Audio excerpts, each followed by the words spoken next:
Top অর্ডাররা যেদিন খেলা গড়ে দিয়ে যান সেদিন ফিনিশারদের কাজটা অনেক সহজই হয়ে যায়।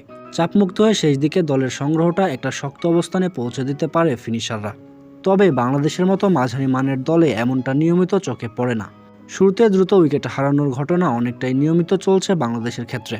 স্বাভাবিকভাবেই তাই শুরুতে মন দিতে হয় উইকেট বাঁচিয়ে খেলার জন্য, আর টেল অ্যাডার নিয়ে খেলাটা শেষ করে আসায়, যা বেশ কঠিনই বটে। টেল অ্যাডারদের নিয়ে এমন কাজ নিয়মিতই করতে দেখা যাচ্ছে বাংলাদেশি ব্যাটার মাহমুদুল্লাহ রিয়াদকে, আর তার সেই কাজ করতে গিয়ে মাঝে মধ্যেই ব্যর্থ হতে হচ্ছে তাকে, শুনতে হচ্ছে সমালোচনাও।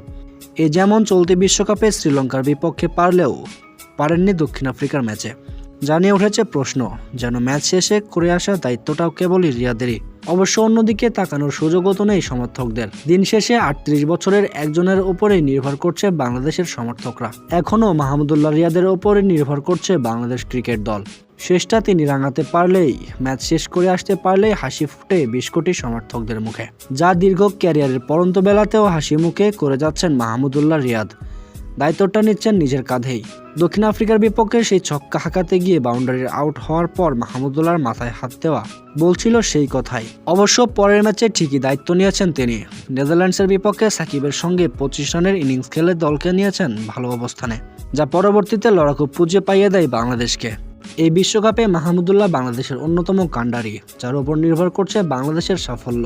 অথচ এই মাহমুদুল্লাহকে সর্বশেষ বিশ্বকাপে বিবেচনায় রাখেননি টিম ম্যানেজমেন্ট। সেখান থেকে ঘুরে দাঁড়িয়ে এই বিশ্বকাপে তিনিই এখন বাংলাদেশের আস্থার প্রতীক। হয়তো নিজের শেষ বিশ্বকাপটাই খেলে ফেলছেন মাহমুদুল্লাহ রিয়াদ। সত্যি যদি তা হয়, আচমকা বিশ্বকাপের শেষ ম্যাচে বিদায় বলে দেন মাহমুদুল্লাহ রিয়াদ, কিংবা আরও কয়েকটা সিরিজ পর, তাহলে শেষ দিকে কার ওপর তাকিয়ে টিভিতে চোখ রাখবে সমর্থকরা? কে বিপদে হাল ধরবে দলকে এভাবে টেনে তোলার? হয়তো কেউ আসবে না, তবে লম্বা সময় যে এই মাহমুদুল্লাহকে মিস করবে বাংলাদেশ ক্রিকেট সমর্থকরা, সেটা নিশ্চিত করেই বলা যায়।